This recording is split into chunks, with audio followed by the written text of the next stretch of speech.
As Sigmund and Sinfjotli are being buried alive, Sigmund's sister throws an armful of straw into the grave mound. Hidden in the straw is Sigmund's sword, the gift of Odin. They cut their way out of the grave mound and set fire to Siggeir's hall. The king burns to death. Sigmund calls to his sister to come out so that she may live and be honored.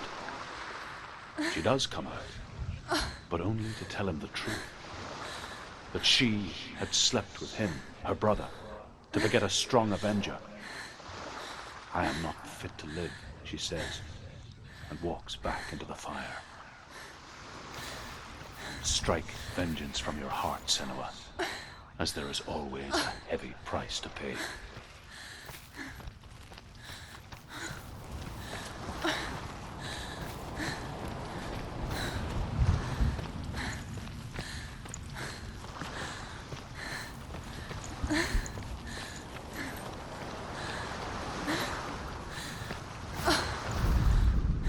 And here is the end of Sigmund's story.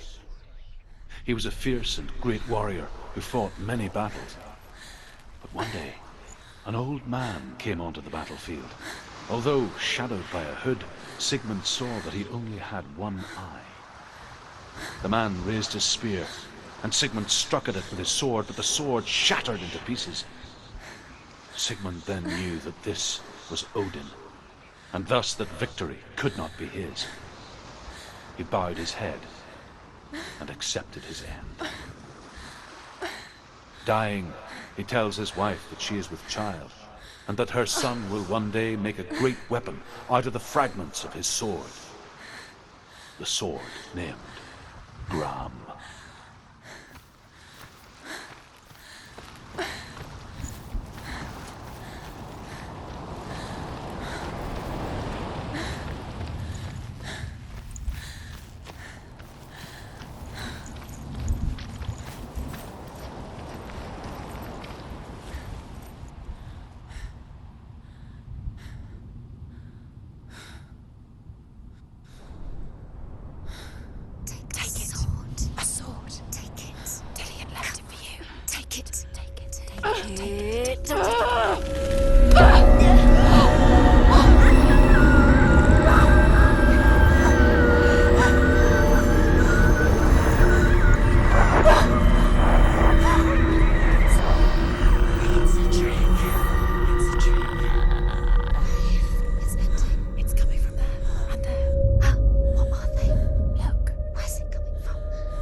Its name is Gram.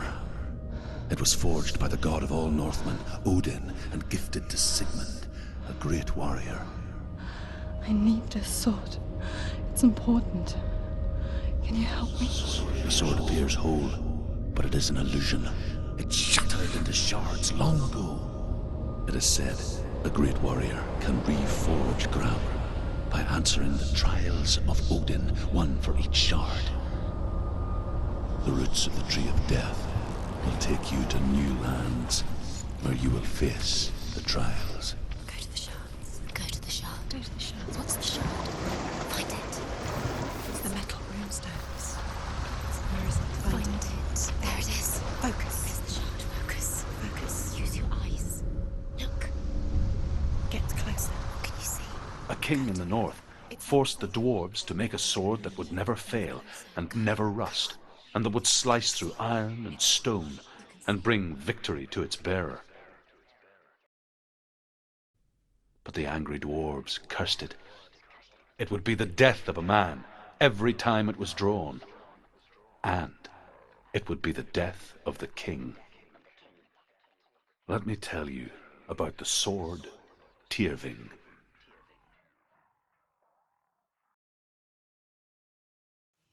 I don't recognize this place. Where are we? Where is she? It feels wrong. Where are we now? Burial mound. So strange that we go to such lengths to bury death. Something so very ordinary, inevitable. It's as if we conspire to hide death, because we have no answer for it. But when it comes, it forces itself onto our friends or loved ones. Then comes the reckoning. Senua, you remind me of a story that the Northmen tell about a young woman warrior.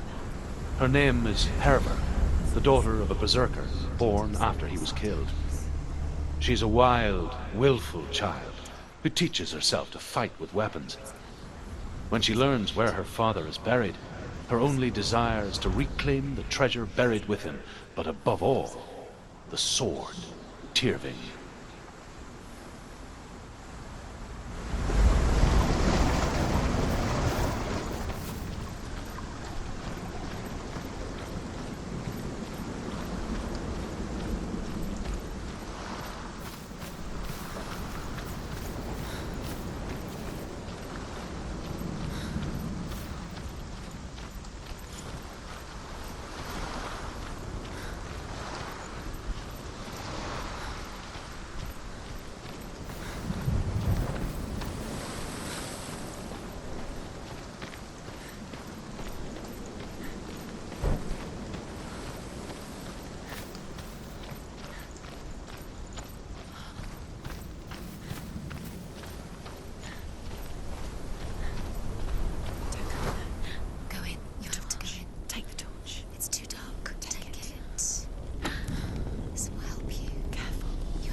Dillion, I'm here.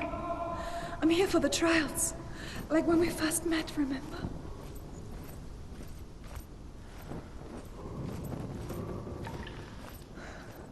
I'll find him.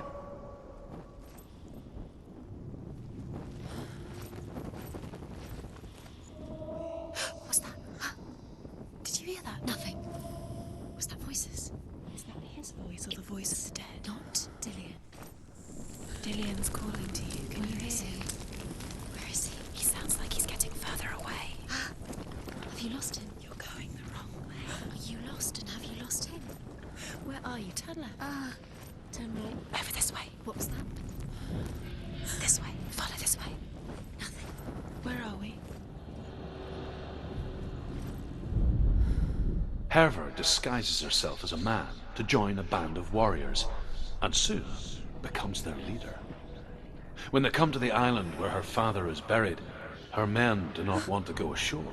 They say that evil haunts the island, and that it is a worse place by day than other places are by night. Fearless, she lands alone. There are many grave mounds, and all of them have ghostly flames burning over them. She comes to the grave mound of her father after passing through these ghostly fires, as though they were mist. The flames I passed through were real enough. Damn the Northmen to hell.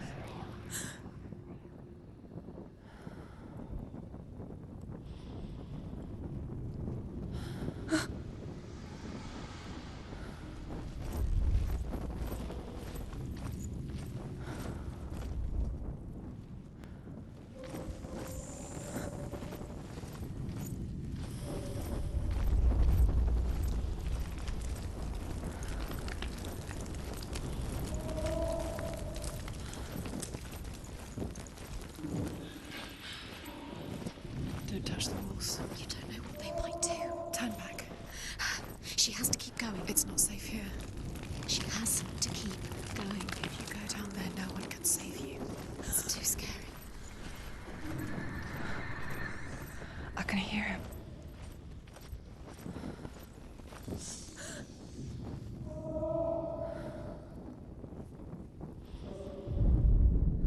Within the burial mound, Herver calls on her father to wake from death and bring her his sword. She says that it is not seemly for the dead in their grave mounds to bear valuable weapons. her father answers with words of warning. You go to your doom. Baleful runes surround you. You have gone mad. You have lost your mind. Your thoughts are confused. It is dangerous to wake the dead. Like I said, she reminds me of you.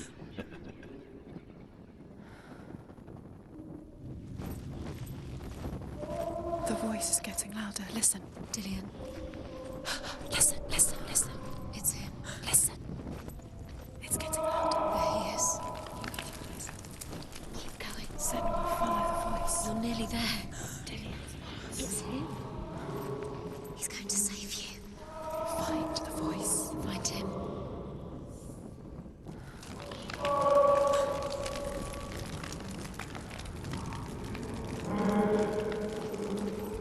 It's not him. It's not him. We told you. We told you it was a trick.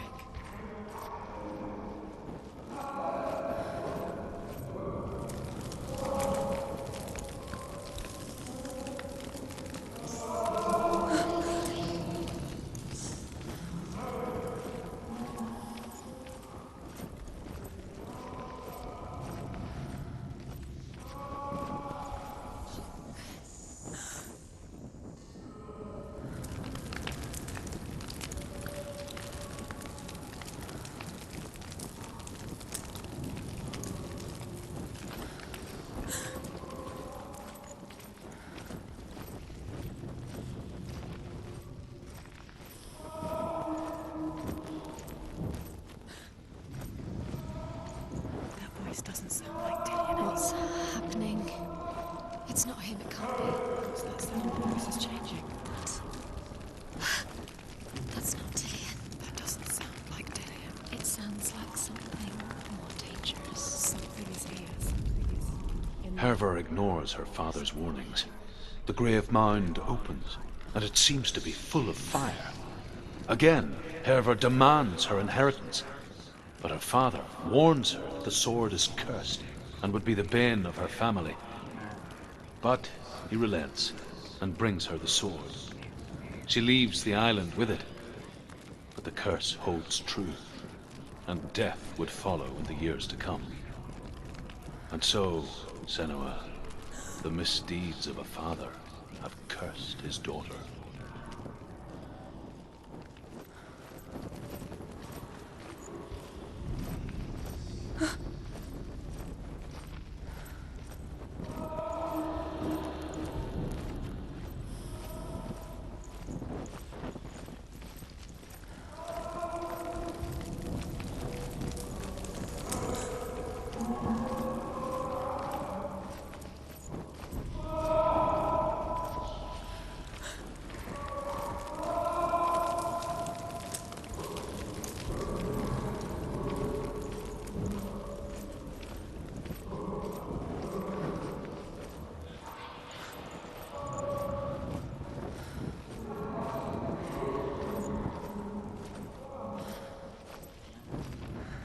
quiet. He wants me to find him. I'm lost without him.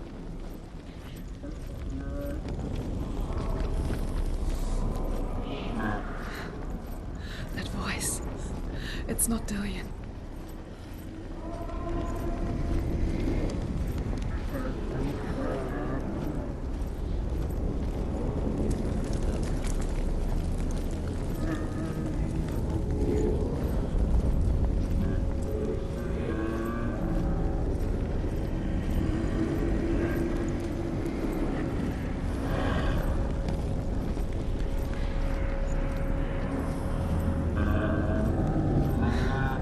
Dillian wants me to face my fears.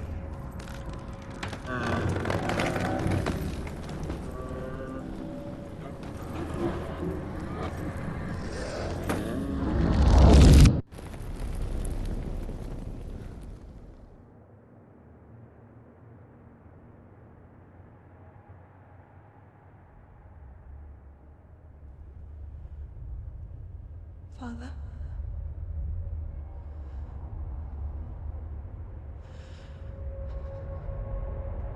I'm leaving. I've decided. I think it will be good for me.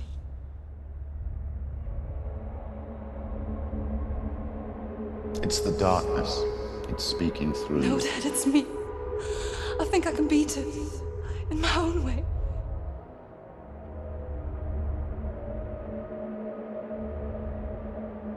I can see the darkness in your eyes, child. I met a boy. Boy? The chieftain's son. No. He said he could help me. It's a trick. He said I could be normal. Normal? Yes. No boy is going to save you. No one can. When they see the rot growing inside you, No! they will turn their back on you. The gods can only fix you through my hand. You're going nowhere. No. You will not defy the gods.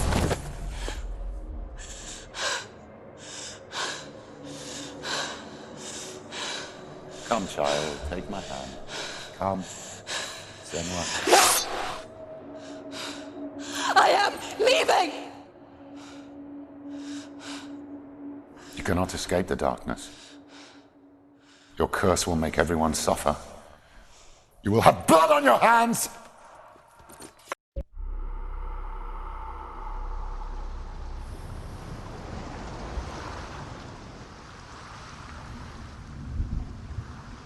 It's done. You did it, but there's more. There's more. There's still more. There's always more to do. It's not going to be easy.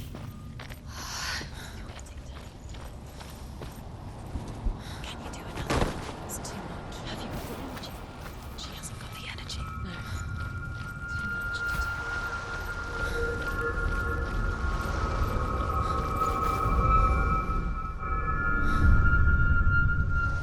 I want to tell you a story about a god of the Northmen called Balder.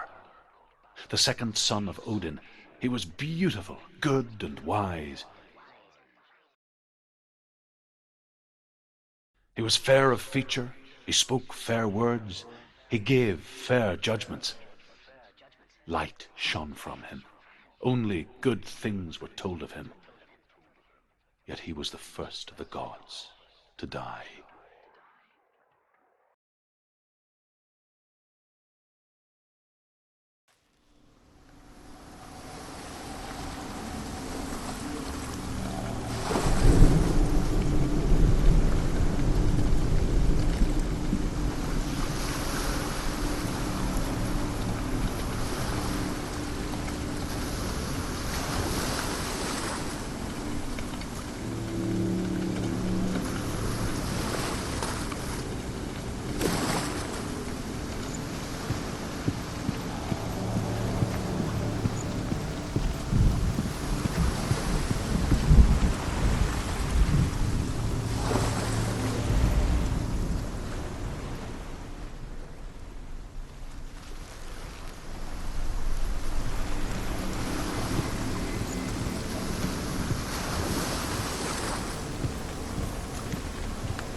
There's another world.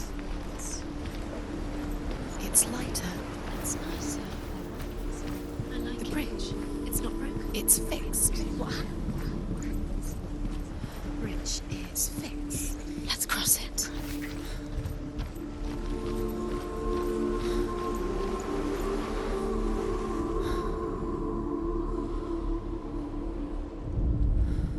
The Northmen tell this story about the death of Baldur. It begins with dark dreams. Night after night, Baldur dreams of his own death, and the gods fear for his life. So Baldur's mother makes everything in the world, fire, water, iron, stone, earth, wood, beasts, birds, serpents, poison, sickness, swear an oath not to harm her son. One by one, they each make their vow. Neither weapons nor wood will injure him, Baldur's mother boasts. Only Loki, father of Hela, the mistress of death, is not amused.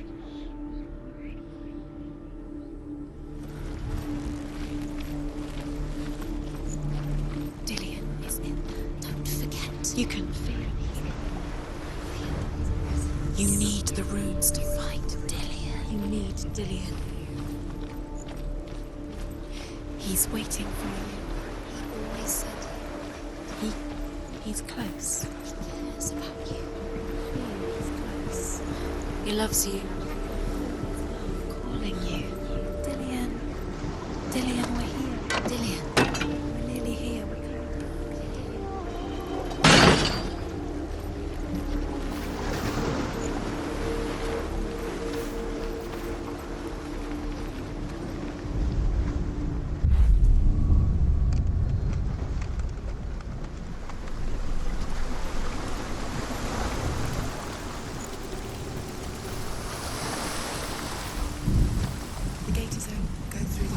Through it. It's dangerous. Follow it.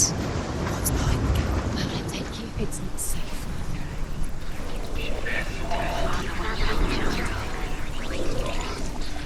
Dillion. There he is. What are you waiting for? Quick, find a way. Find him. Go through. Where is he? Where's he gone? We're in the wrong world. He's not here. She's in the wrong world. He's not in this world. He's in the other one. He's in the other one. He's in the dark world. The dark. The dark. The world once seemed so simple. Black and white. Darkness and light. Narrow dividing lines of our own making. Dillion taught her to see further. To peek through the cracks and see the worlds of color stretching away from the gloom. And Senua explored new paths into the unknown. Shapes himself into a woman and asks Baldur's mother, is it really true that all things promise to keep him safe? I did not ask the mistletoe, Baldur's mother confesses. I thought it was too young. Oh dear.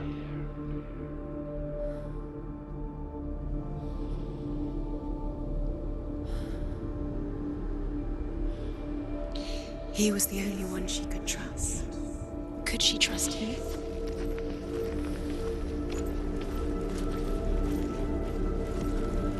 He saw that she was strong.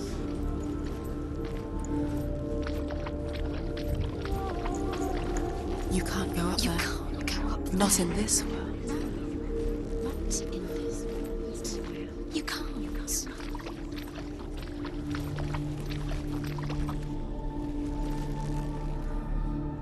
Remember Dillion. What do you remember? Do you remember the sound of his voice?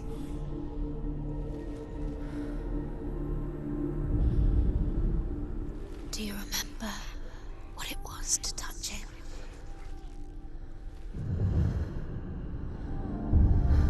Senua, you've got it. Why isn't he here? He's gone. He's in the dark world. He's gone to the dark world. You're in the wrong world. He's in the other world. The dark world. Without you. He's there.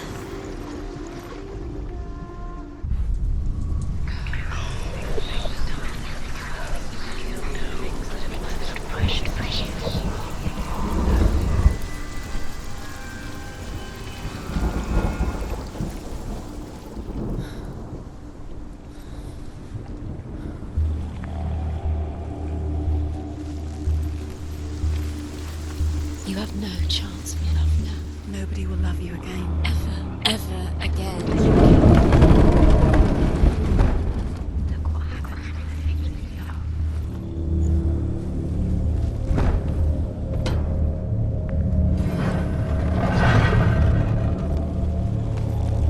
There he is. Where are you taking He's us? up there. He's up there. Do you know? How do you get up? There's a way. You're still alive. There is a way up there. She can see you feel. You're nearly there. Just find the way.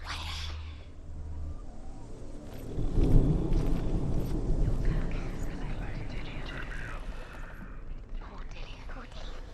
He didn't know. He was kind.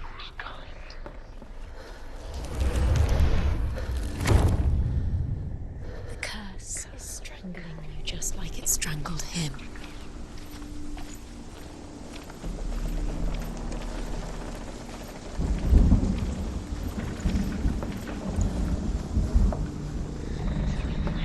Loki makes a dark out of mistletoe and goes to the gods as they throw things at Balder.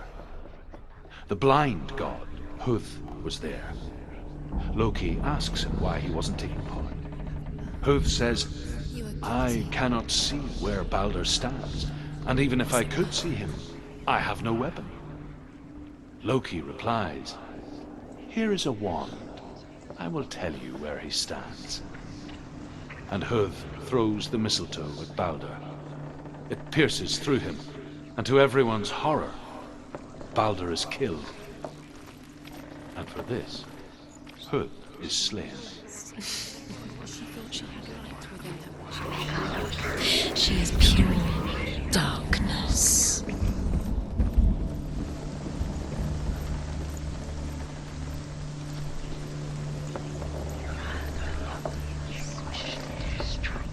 The Northmen tell how the gods mourned Balder.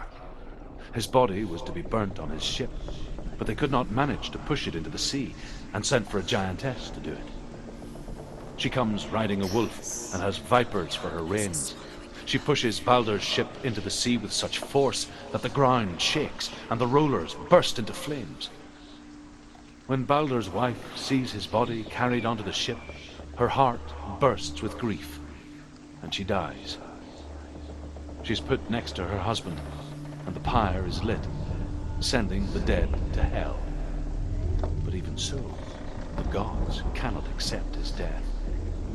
He led you astray. You should have listened to your father when you had the chance. Why didn't you listen to him? This love has tortured you. And it tortured Years had passed since she left her father.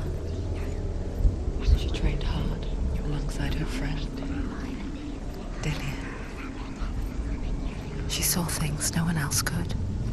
Patterns, shapes, movement. An intuition that made her an exceptional warrior. Friendship turned to love. But the shadow of darkness never let her go, and she was caught between two worlds. That of Zinbel and her past, and Dillian, her future. Two realities tearing at her soul. You had that loved you. You squashed it, strangled it, flattened it. The curse cannot be undone.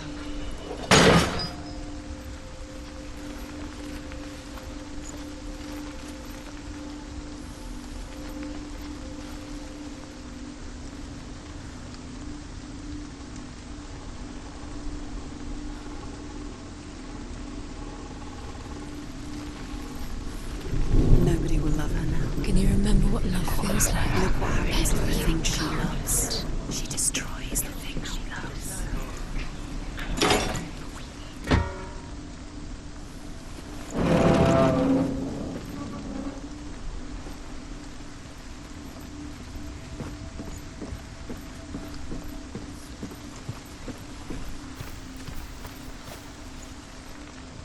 It's all your fault. It's all your fault. You're cursed.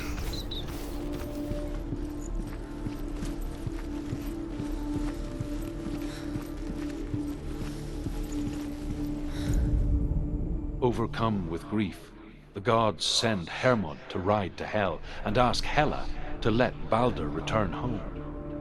All the gods are weeping, he says. Are they? Asks Hela.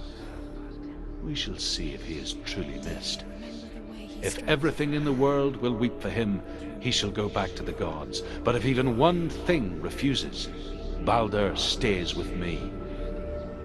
The gods send messengers everywhere. Weep for Balder, weep him out of Hell. And everything wept. Men, beasts, earth, stone, trees, metal, everything. Except for a giantess they find in a cave. Balder was never my friend, she says. Let Hel keep what she has. The Northmen say that the giantess must have been Loki in disguise. He cared in a way that nobody else did.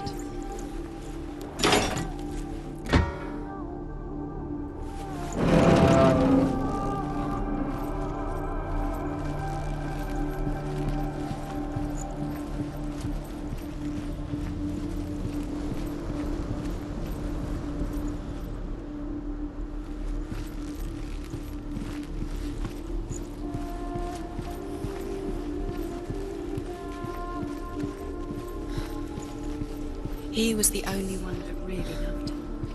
He did love her.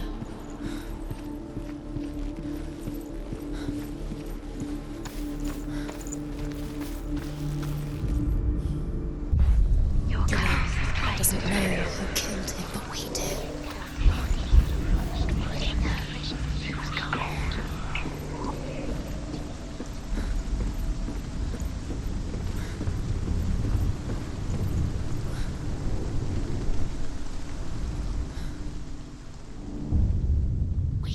You have no time for this. Speed up. These rooms mean nothing.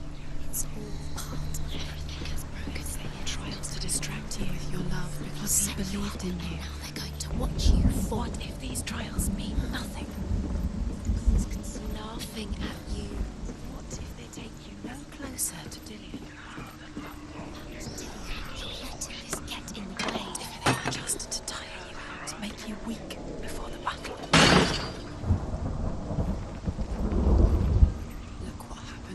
Things you love. He was the only one she could trust. Could she trust him?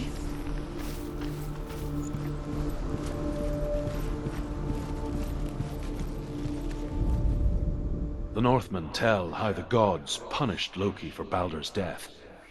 They captured him and took him to a cave. They fetched his 2 sons and turned one into a wolf, and he ripped his brother apart. The gods used Loki's own son's entrails to tie him down, and turned these bonds to iron, and dangled a poisonous serpent over his face, so that its venom would drip onto him.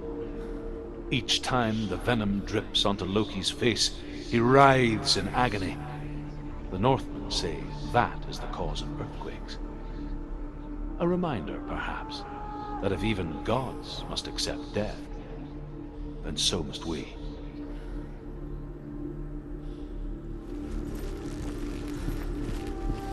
Do you remember the way he looked?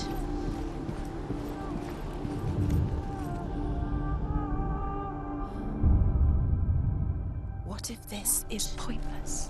What are you doing? Why did you think you could make this work? You keep seeing runes. You see runes everywhere. Everywhere? But what if they're not real? What if they don't actually make sense? If they're a trick? The gods were lying. If you think it makes sense, but really the gods are playing with you. It makes sense in your mind, but it doesn't make sense in the worlds. The gods are made, but it doesn't mean anything. You can't read this language, you don't understand. Sinbel was right. You're wasting time. You're cursed. You'll never succeed. Slow! Quicker!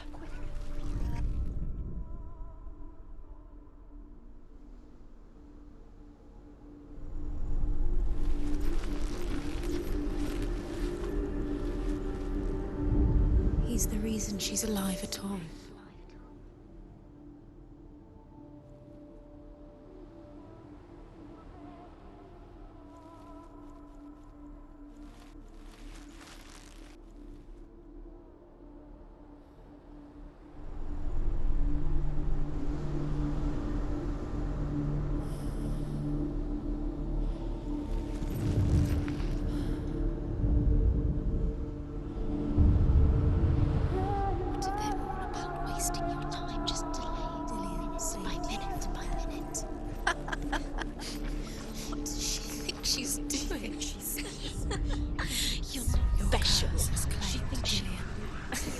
They mean nothing.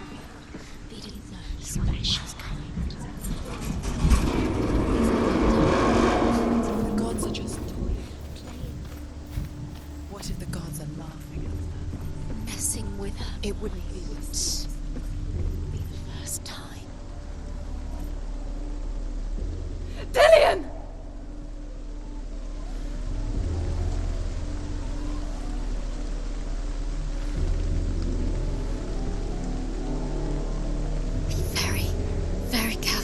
Dillion never much cared for the underworld, and looked dimly upon the druids, like her father, Zinbel.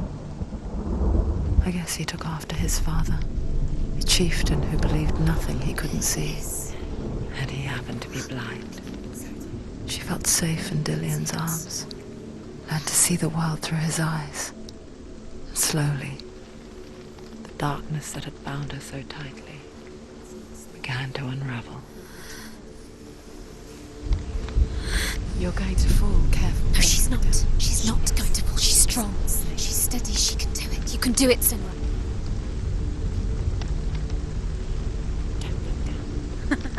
Be quick. Be quick. Careful. Breathe. It's not safe. You're going to fall. Careful. No, she's not.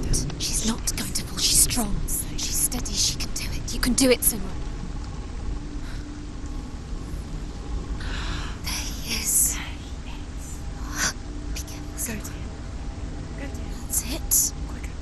Quicker. Quicker.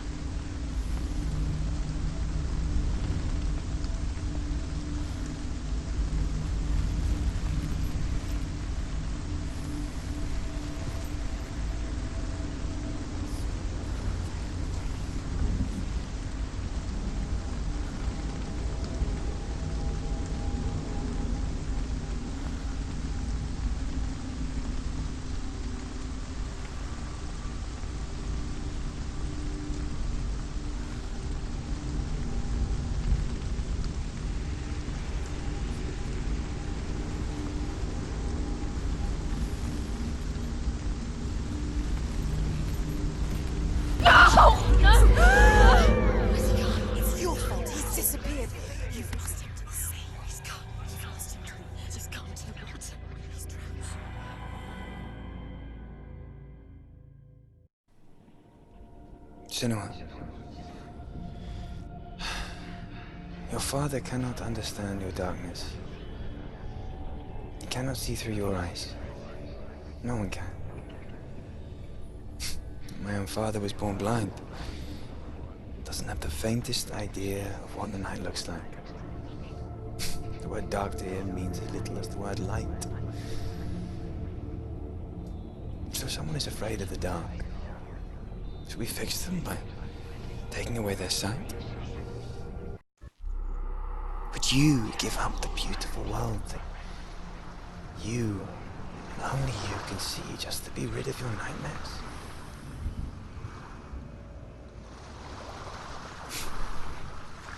Or is this the price you pay for the gift you have?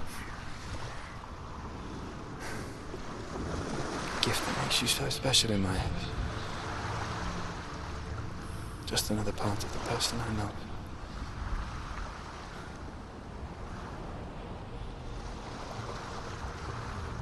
I left for the wilds to protect you from my darkness. Because I love you. But it made it worse. I'm so sorry. What if this is pointless? What if you're wrong? What if this is nothing to do with the sword? What if we're wrong? The sword will never be yours. What if this is the end? It's just a trick. You've been fooled before, you could be fooled again. You're being tested. You don't know. It's just their game for you. You never know which way it's going to go.